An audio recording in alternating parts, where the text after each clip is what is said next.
Hello, and welcome to That Eurovision podcast, bringing you Eurovision with a slice of life. My name is Shiloh. I use he, him pronouns, and you can find me on Twitter at iSunshower. Joining me today. Yes, hello, my name is Rory. Obviously, he, him pronouns as well. And I'm not doing too bad today. And I've literally just had 3 giant stuffed peppers, so I'm very much in a state of a food coma right now. So if I start to sort of lose my point of track of mind of whatever, you'll know why. And hi, it's Rosie. I use she, her pronouns. Rory, are you now a stuffed pepper? Are you so stuffed that you are a stuffed pepper? I am. I think it's osmosis. Yeah. Mm-hmm. You know, it's exactly what it is. Or like one of those like Kafka things. Yeah.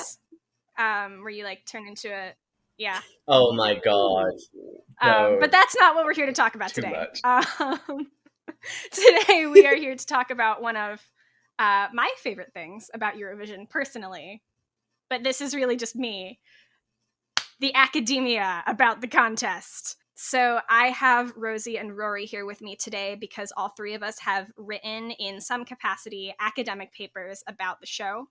And so we're just gonna have a little chat about the stuff that we've researched and maybe of work that other people have done, if there's anything cool that we want to share that we've read when we've been writing our own papers.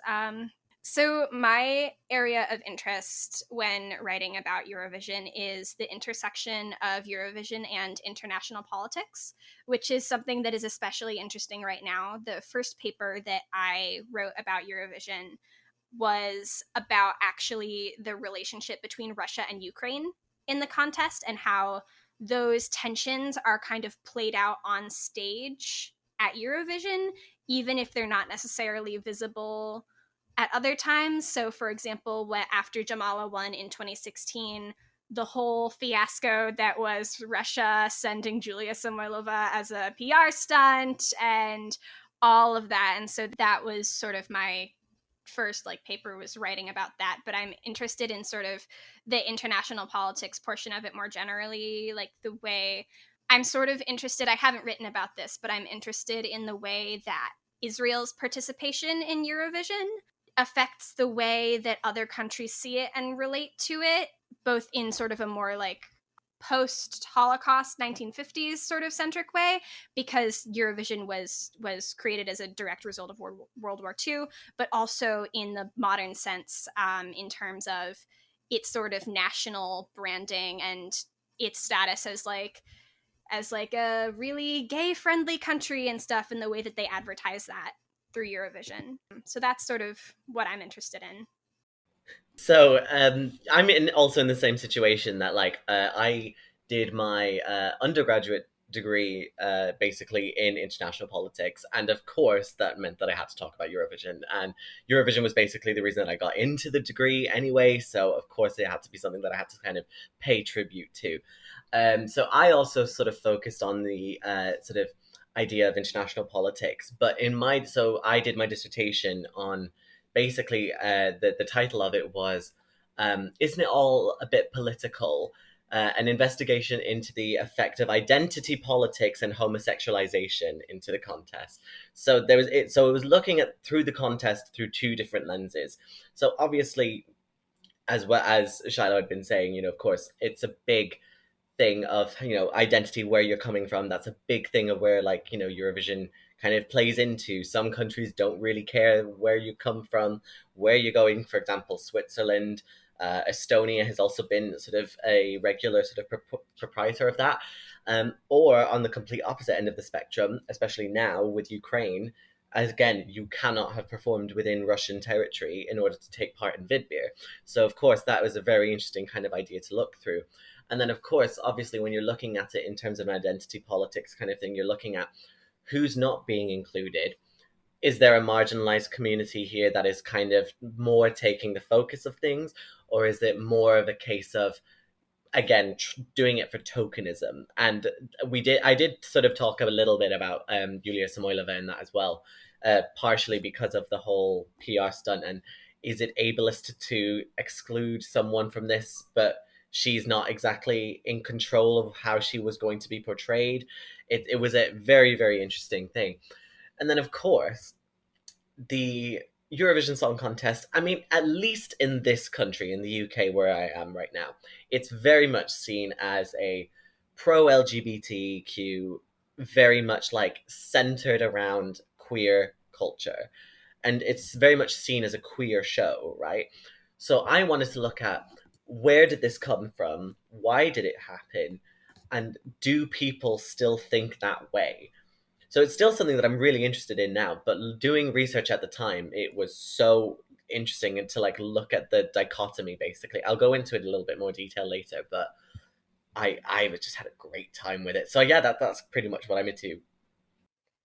So for me, I am an academic. I work in academia. I don't actually do a lot when it comes to Eurovision in academia, specifically in terms of what I research. My research area is much more around sort of sexuality, sex work, pornography. That's my area. But within that fall a lot of issues that I also really enjoy looking at when it comes to Eurovision. And so my experience with academia is basically using my academic credentials to read as many papers as I can on the contest, because I'm an absolute nerd. And I love consuming all of this analysis about it, even if I'm not necessarily right now at this point in my career and in the sort of, particularly in the work I teach. I teach mostly criminology at the moment, so Eurovision and criminology, I mean, there's probably some overlap, but it's a little bit difficult. I mean, if love were a crime, then we would be criminals. I'll do a criminological analysis of Please, that.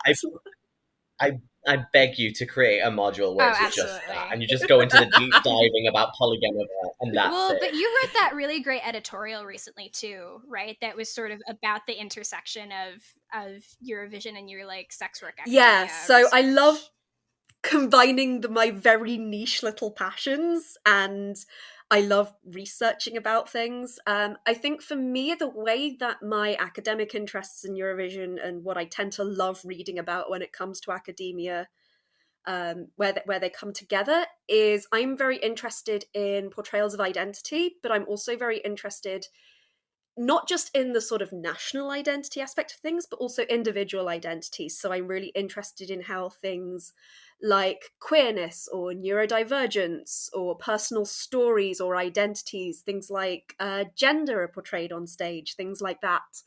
And so I really love reading stuff and looking at stuff, and very occasionally, though admittedly not necessarily academically, writing on some of these topics as well. So I was actually wondering if we could like sort of go into depth about the stuff that each of us is interested in for a little while. And I would like to maybe start with Rory's, because so for my I studied anthropology at college or university if you're British, and one of my sort of final capstone paper I wrote on queer theory. And so that was around the time I started sort of getting back into Eurovision as well, was around the time that I started getting into queer theory stuff. And so I have been thinking a lot over the past year and a half about the ways that like specifically queer masculinity, gay masculinity is represented on stage, especially, I mean, I think the prime example of, Rory was saying earlier about how in the UK it's represented as a very like, the contest is represented as a very gay thing, and that's definitely the image that it has in the US too, if not even more so than the UK, because we don't participate in it. And so it's not a national thing, it's just a thing that the gay people watch here, like gay people and some political scientists, I guess. So one of the examples that I think about a lot is Slavko Kalajic, Montenegro 2017, and the amount of like, I don't know if I can put into words the idea that I'm like, but the, and like also like being a transgender man and interrogating my relationship to masculinity, watching people like perform masculinity in different very performative ways has been interesting for me to watch. So I guess, Rory, if you want to talk more about like the queer stuff, I'm gonna hand the floor over to you. Yeah, no, definitely. Basically, I mean, actually, a really good book, if you really want to go check it out, it actually features Eurovision in it. And I had no idea when I actually picked it up. But Queer International Relations by Cynthia Weber. Amazing, amazing. She did a fantastic comparison. She looked at Conchita Wurst, basically. And obviously, with Conchita Wurst being a cisgender man who dresses up in drag in female but includes the beard, of course, it's subverting the idea of gender. And of course, in 2014, of course, this was still stuff that was not even really being talked about, and in the same level that it is now. But she looks at it in three different lenses. So Conchita Wurst as a normal idea of a gay person, a perverse idea of a gay person, and then a combination of the two. So so it's really quite interesting. So because the way that we see normal is basically a, for anyone who's listening, this could get potentially very technical in terms of the words that we're going to be saying, but we'll do our best to try and like simplify it. But basically, it's being a homosexual in a heteronormative world where a normal gay person would seem to be, you know, being happy, you know, having gay marriage, being able to adopt, and like availing of a lot of the straight things, because, you know, the idea is that you have to conform to a like heterosexual, a heteronormative lifestyle, again, like getting married, having kids, you know, being all of this kind of things. And then when you look at how Conchita could be seen as perverse, it's also in the sense of like, why could she be seen in that lens? And then the combination of the two was a really, really interesting one, actually, because it was before her participation in the contest. She was like, her bio on her website was making bold, outlandish claims that she was born from a lake in Austria or whatever. And then after she won Eurovision, the narrative changed and they got rid of that completely. And then it was like, Conchita Wurst won the Eurovision Song Contest. It like there was no level of this kind of backstory of like, where did it go, why did it get changed, you know, and was it because she'd gone from being a perverse character to a normal character in the queer lens. So that's an interesting depth thing. So 100% go check that out if you have a chance to listen to it or if you to read it. But definitely as well, when it comes to sort of the idea of queerness in Eurovision, of course, you know, Eurovision's big coming out was pretty much Dana International in 1998 with Diva. Of course, we've seen people who identified as LGBT, of course, in the contest before. The first sort of overtly sort of sexualized song, many sort of pinned to Paul Oscar in 1997, representing Iceland with Min Hinsti Dance. But of course, that after Dan International's victory, everyone noticed a turning point, and especially within the UK as well. So, and I mean, since, you know, we've seen the first gay kiss that was in 2000 between in Israel, so that was Samayach, I think is how you pronounce it. And then as well as that, we've seen other, you know, we've seen bisexual winners win the contest, we've seen lesbians, we've seen gay people win the contest, we've seen transgender people win the contest. Of course, there's a whole other branch of, you know, pansexuality or demisexuality, etc., asexuality, that obviously people might not have gone into in detail, but it's in terms of openly, that's kind of how it is. So looking at how it is in terms of location, the majority of the countries that have sent these sort of openly queer artists have all mostly been in the west of Europe. So, you know, for example, the Netherlands or the UK or France, you know, a lot of these like countries have like not regularly, but on occasion sent a queer person. And, you know, we still see it in national selections today. For example, we still have, what's it called, for example, in Festival de Canção this year we had a fado group called Fado Bisha, who use they, them, and she, her pronouns, but are mask presenting, I think. But when you look at it, it kind of correlates to the West's version of the Eurovision as being a gay show, whereas in the East, in Eastern Europe, it's seen a lot more as a family show, and that's why it's so unlikely to see or hear practically any kind of queer artists come out, with the exception of Maria Sharifovic in 2007 and Sestra, who represented Slovenia in 2002. There was a massive backlash in Slovenia when they won their national selection, and it actually caused potential issues for them joining the European Union 2 years later. So it's definitely something to kind of look into and sort of analyze and look through Eurovision in that lens, because can it be seen as a gay thing, or can it not be seen as a gay thing, or is it just a family show and that is just so happens to embody queer values? It's such an interesting thing to go in. But anyway, I'll shut up now. With regards to what Rory was talking about Conchita and the idea of like the perverse versus the normal, a lot of the reading that I did for my anthropology paper was about antisocial queer theory, which is the idea that gay people or queer people should not try and be palatable to straight society. The big name there is Lee Edelman, who wrote this very controversial paper back in the early 2000s about how queer society should give up on the idea of having children. He's kind of a controversial figure, but a lot of antisocial queer theory comes out of like the decades immediately after the AIDS crisis. He was a controversial guy, but a lot of that work comes out of post-AIDS crisis gay culture, and so a lot of people were like dealing with that loss in ways that sort of made them a lot more bitter about sort of conforming, which is, you see this sometimes in Eurovision where people will be like, I don't want to say like fruity, but Cam. yes, yeah. Like and sort of put pressure on those norms, like you were talking about the way that Conchita would go out in full drag but also the beard, right? And sort of not conforming to like the societal expectations of even what a drag queen is. And that's what I was going to say about that mostly. Rosie, do you have stuff to say about queer theory?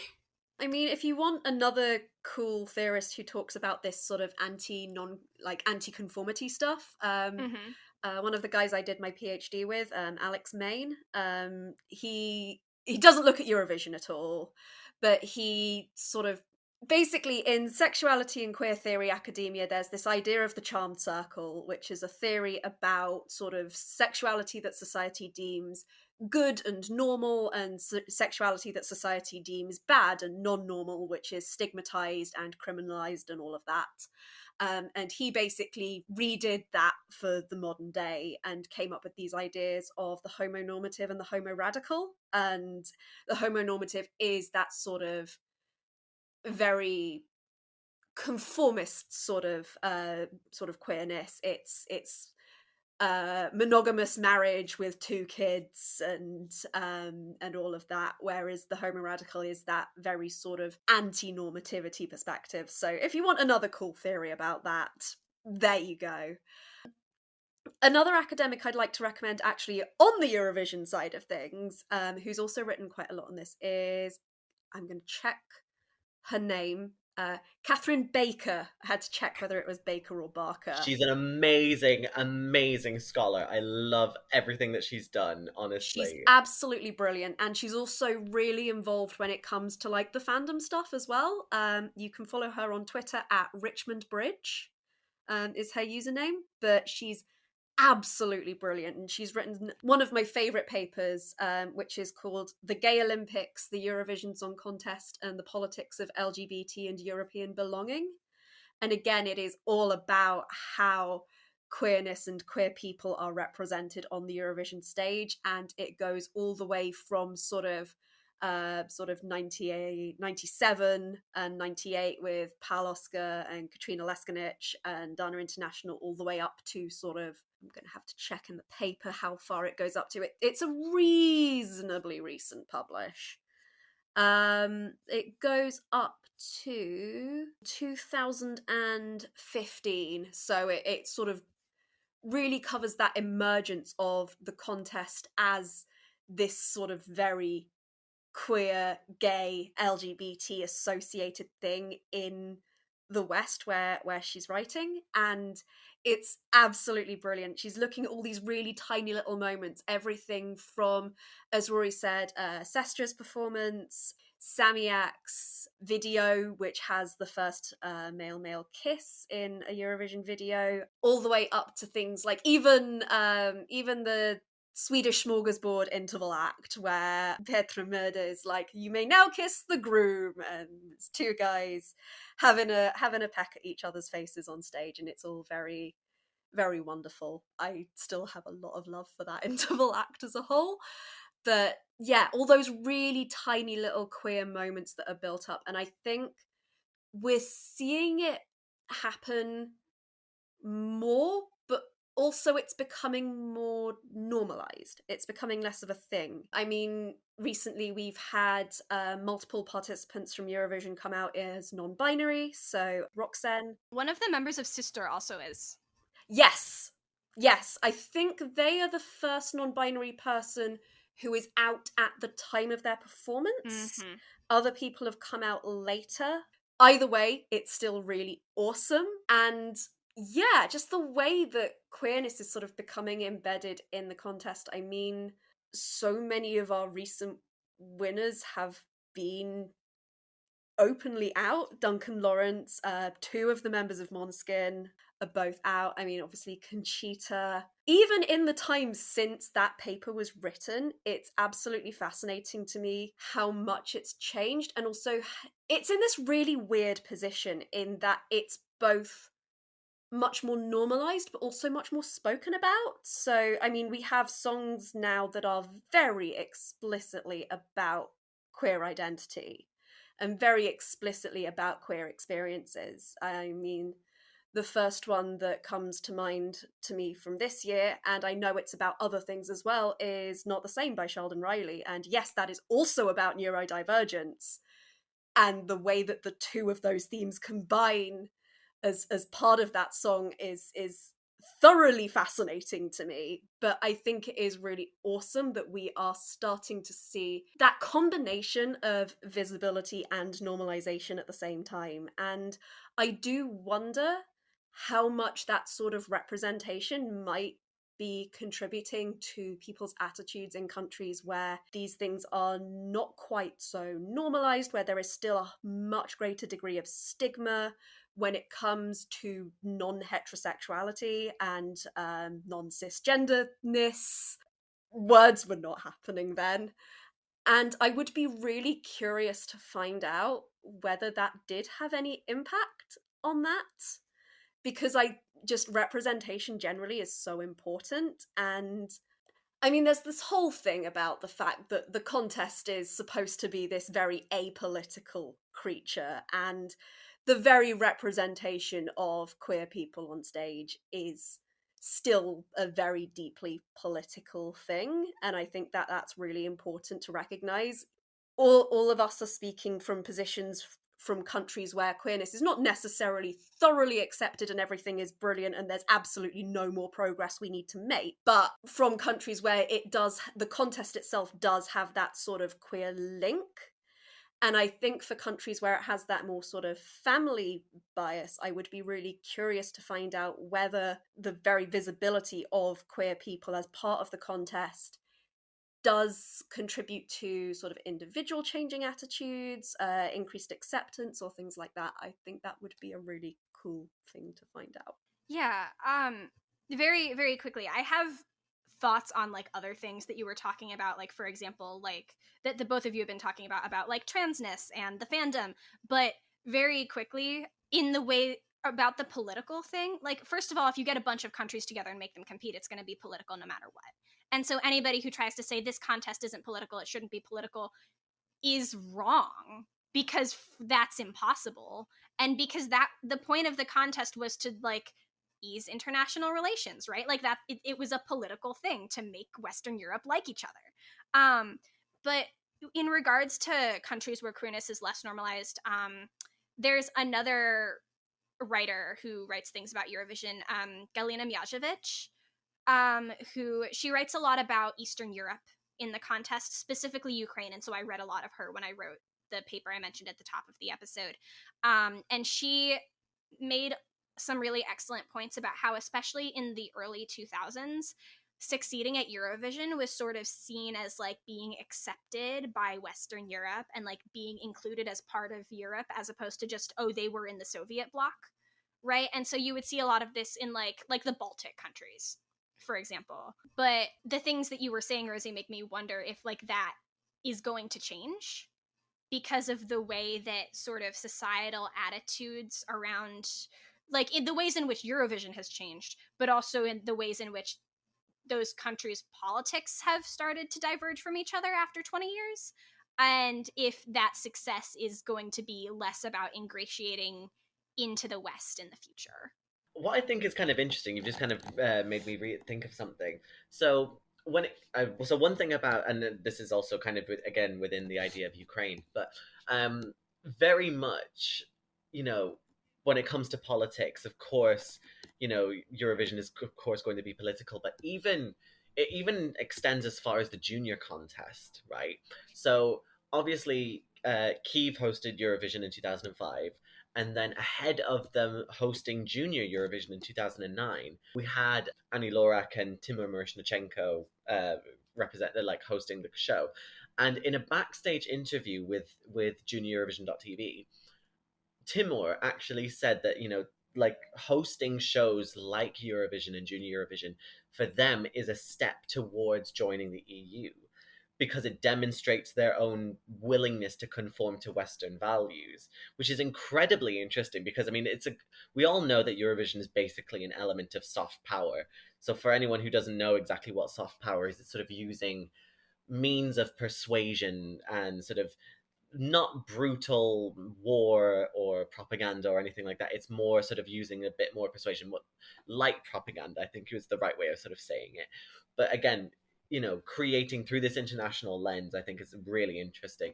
And just one other thing that I think is going to be really interesting to kind of mention to do with the family idea as well, just before we move on to the next thing. Obviously, in the UK and in Western Europe, Eurovision, it's celebrated, but it's not so much like it doesn't have an effect on politics. Whereas in Eastern countries, such as example Ukraine, Russia, Baltic states, Belarus, it has a lot more weight to it, which is something that's so interesting because, for example, the Belarusian drama of 2012, if anyone who doesn't know what that is, basically, Alyona Lanskaya was meant to represent Belarus in 2012, but then due to allegations of corruption and rigging, even the country's longtime dictator, Alexander Lukashenko, conducted an internal investigation, which then removed Alyona as the representative, and that's where we got Light Sound instead. So and again, Manisha, Russian woman, having that being commented on in the State Duma about like how could you say that Russian men like leave their families and how could you say these things? It's that it has so much more of an effect instead of in Western countries where it's just like it's a throwaway show that nothing really matters. Looking at that through that lens, there needs to be so much more sort of academic research into that field. I think it's something that definitely needs to get checked out. Yeah, I think that Eurovision is a very like rich field. I mean, there's so much stuff here that we haven't even talked about yet and that I don't know we're going to have time to talk about, like language in the contest, and like again, there's really a lot to be said about the fandom. But like honestly, I could sit here and do this with the two of you for hours. Like we could full like it, or if we like did something on the website where it's like we just like review like the little papers and like put like a little like summary for the non-academics on like on the site, like that would be Shiloh heaven, right? There's so much to say. And I think that it's been like the contest is delegitimized in a lot of ways in the West by being seen as like the gay thing, and sort of because it has sort of an element of non-seriousness to it. I mean, especially in the UK, from my understanding of it, is that it's not something that has been taken seriously until very, very recently.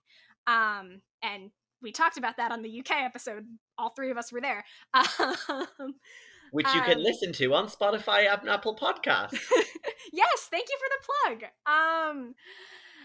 And the other thing about the political stuff and Eurovision affecting actual politics that's particularly relevant right now is the relationship between Azerbaijan and Armenia at Eurovision, which is, so we're recording this same week that what is it exactly that happened there?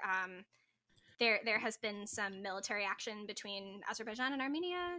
Yeah, so there was reported clashes between the Azerbaijani and the Armenian border guards, especially concerning around Nagorno-Karabakh, which is the area that is mostly seen as ethnic Armenian, but is controlled by Azerbaijan. Currently, at the time of recording, Azerbaijan is occupying about 10 square meters of land from Armenia, but that's about as much as we really can say without sort of going into sort of hysterics or sort of hypotheses and stuff. But that's basically the facts that we know. Yeah.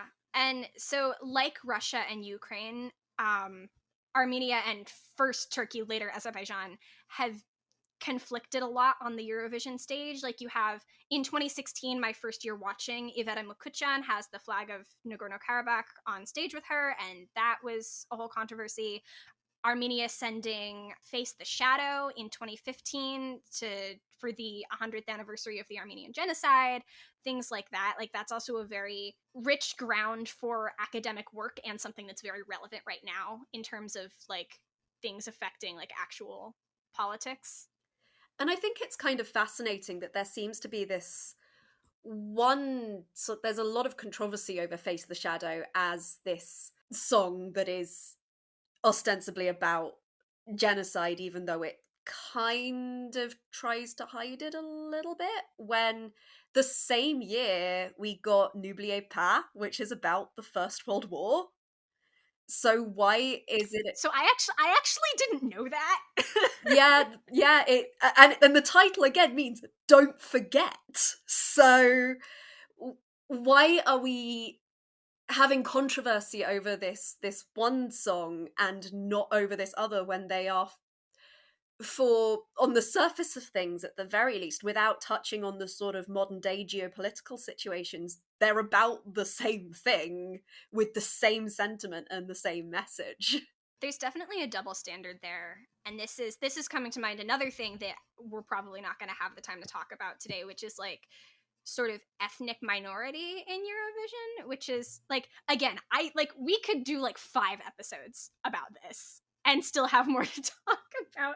And I just want to like say things so that like the listener knows like we're aware of all of these things and that all of these things are really interesting to talk about. We just have to get this recording in under an hour, and we're already at like 40 minutes. It's too much, but we can move on to the next thing. It's fine.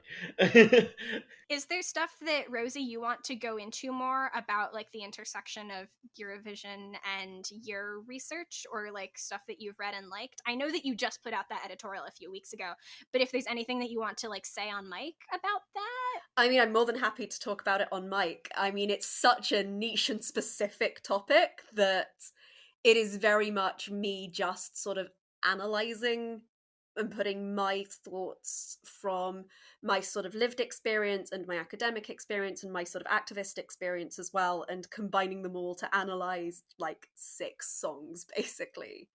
And so I have fairly recently put out an editorial about the intersections between the way that sex work is represented in Eurovision songs. And the way I've sort of split it up, essentially, is we've got the songs that are very much about your sort of historical sex workers, your individual sex workers. And weirdly enough, there are 2 that get touched on, and both of them get 2 songs.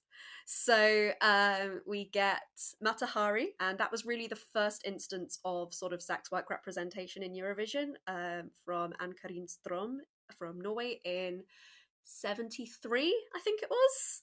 She was there 3 times. And also with Effendi, we also have Mary Magdalene, or Maria Magdalena, as both of our songs call them, but I kind of refer to her as Mary Magdalene simply because it gets complicated with the different spellings.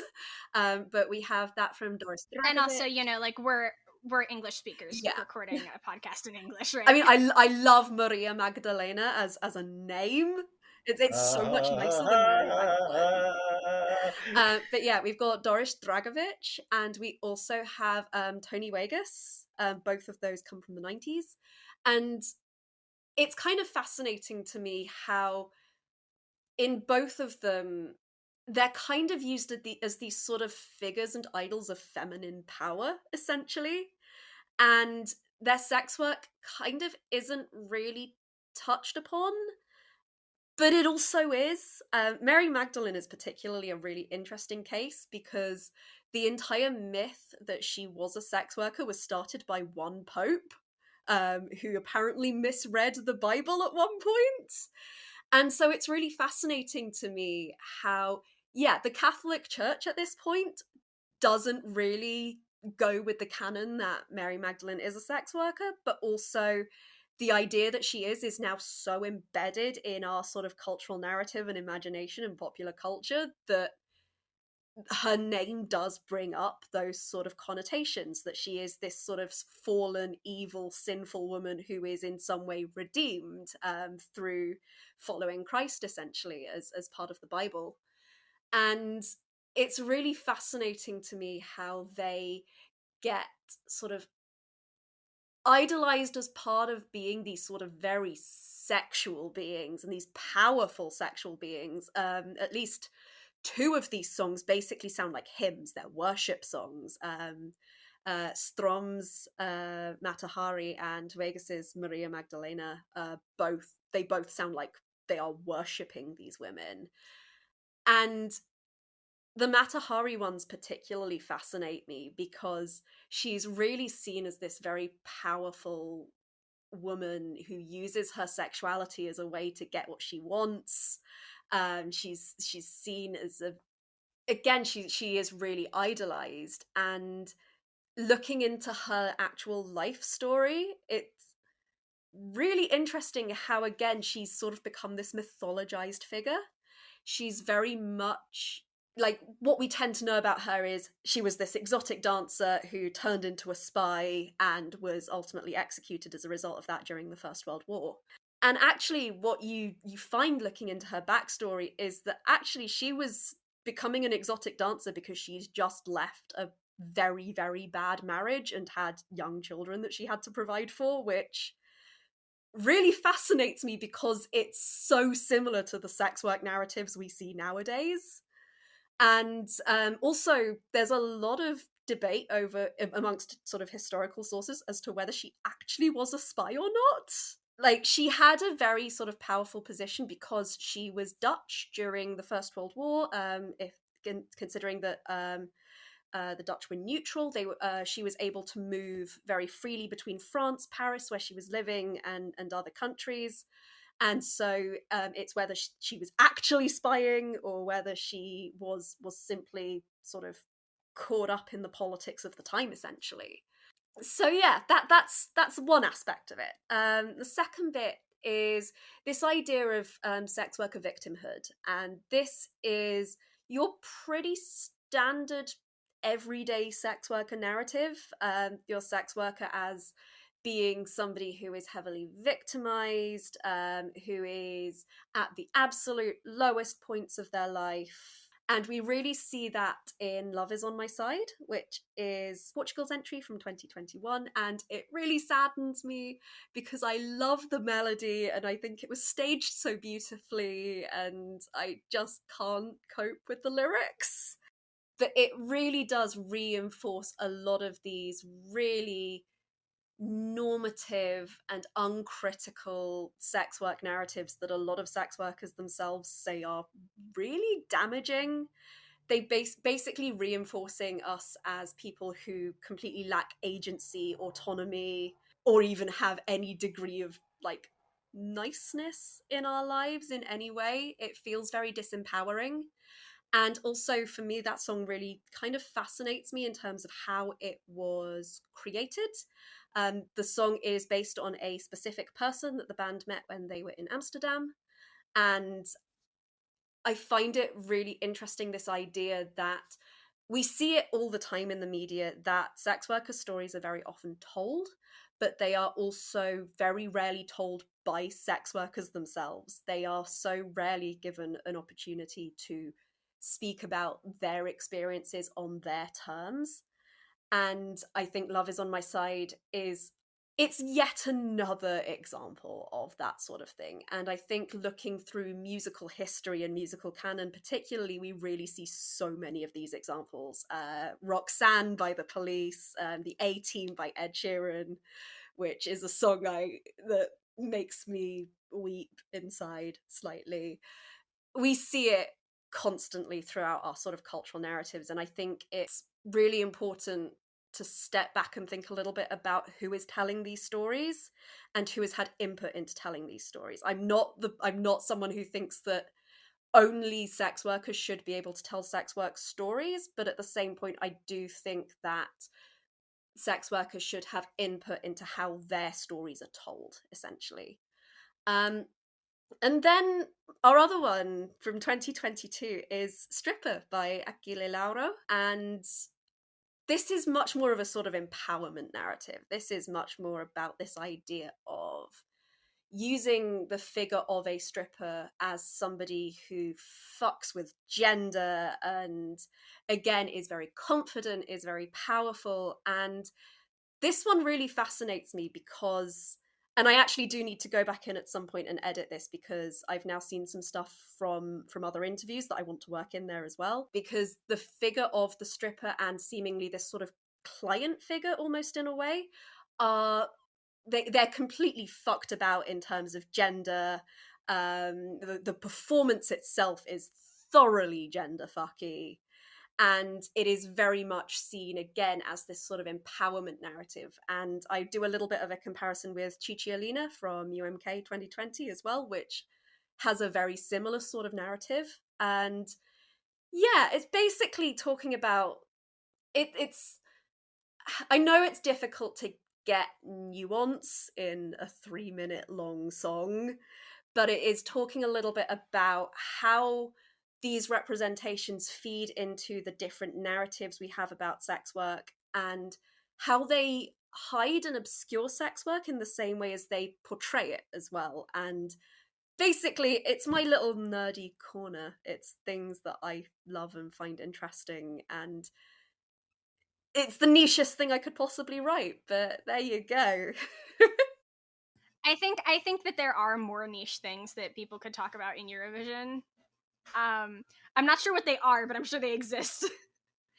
People are into all sorts of really, really specific things, especially in academia. Yeah. People will be really into one thing, and that's what they write about, and there's like 3 other people who are also really into it. That is academia for you. Yeah, literally. It's like how many times a duduk is used in this, and how does it relate to the use of a gramophone or something, like, I don't know, the most random kind of combination that you could ever kind of think of. But then obviously, like, it could be an actual topic, you know. But again, just the idea of musicology and everything. This is the thing with Eurovision, is that it's so encompassing of so many different themes that you could never run out of topics to talk about it through. And that's why we kind of carried on as a podcast and as a site since March 2020, pretty much, because there's so many different things that you can talk about with this goddamn contest. And obviously that's fantastic, but you know, it also means that this episode is going to be hard as hell because we just can't talk about everything. It's so annoying. It's we could go on for like 10 hours probably at the very least. But guess what? More episodes. Well, that's right. yeah, yes. If we ever run out of episode ideas, we can just do this again. We'll do part 2. Well, actually, listener, if you want us to do a part 2, let us know, and we'll see if we can do it. Yes, I believe we currently have a feedback form on our Twitter. Someone should pin that like to the top of our Twitter, of the podcast Twitter, so that people can. I'll get in touch with Tim. But yeah, if you liked this and you have other ideas for things that we should talk about, either academically or more generally on the podcast, we have a form for that. Does anybody else have things we want to say? This feels like a very natural ending point that appeared out of nowhere. I'll just throw in a couple of other things. Basically, with my dissertation, I was fortunate enough to actually get invited onto an academic panel that was going to be. It was due to be Really? held in Rotterdam in 2020, Mm.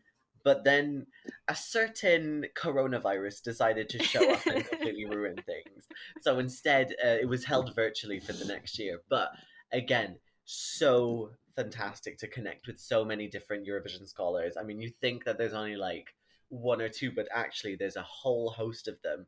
And just because it might look at a small little, like a little nugget of Eurovision, it still counts as Eurovision scholars. So don't, just go looking, just, torrent some papers. I don't know, like just do whatever you need to do because there's so many that are so good. You need to check it out. And yeah, hopefully, Eurovision can kind of carry on providing us with great content to report on. And I don't know. Oh, can I recommend some resources if people want to read some more academic stuff Oh about my god, yeah, Eurovision? go ahead. So basically, obviously, Google Scholar, and you want to find some actual academic papers if you want to use your institution login or Sci-Hub. I am not condoning anything, but no, I tell all my students to use Sci-Hub. Catherine Baker, who I've mentioned already, has a blog. It is bakercatherine.wordpress.com. It is brilliant.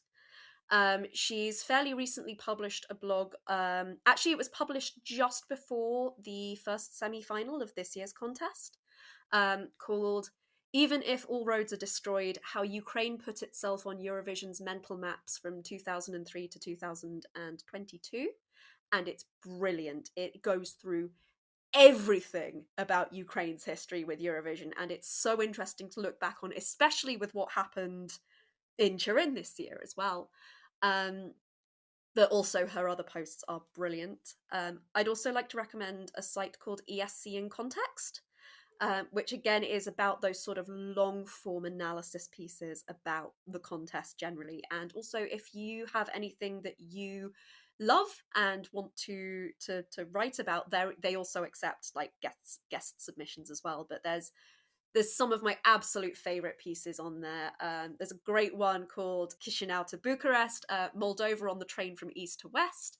It's all about how Trenulețul reflects Moldovan politics and Moldova's history with almost sort of moving between sort of very east-looking entries and very western-looking entries, and how Trenulețul is very much this pro-Europe sort of song.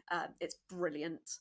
There's another really good one, or it's actually a set of two, called How Do You Solve a Problem Like Tix and the Great Rus Music Swindle, which are all about the sort of Rus music industry in Norway and how that influences Tix's music and how it influences MGP and Norwegian music much more broadly.